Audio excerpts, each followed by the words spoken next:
সর্বনাশ হয়েছে রে। তোর বাবাকে রুস্তম মোস্তান তুলে নিয়ে গেছে।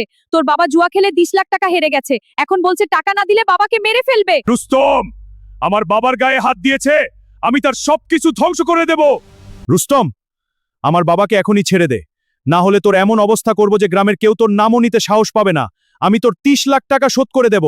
হাল্ক, তোর বাবা আমার কাছ থেকে 30 লাখ নিয়ে জুয়া খেলে হেরেছে।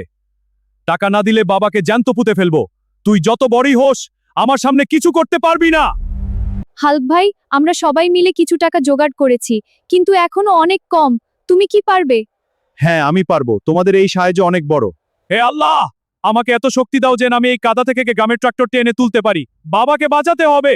অবিশ্বাস্য, হাল্ক পেরেছে। সে একাই কাদার মধ্য থেকে ভারী ট্রাক টেনে তুলেছে।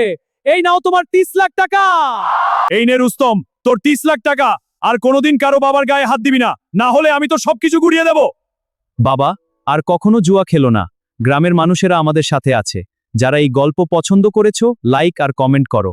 নতুন গল্পের আইডিয়া থাকলে পাঠাতে পারো।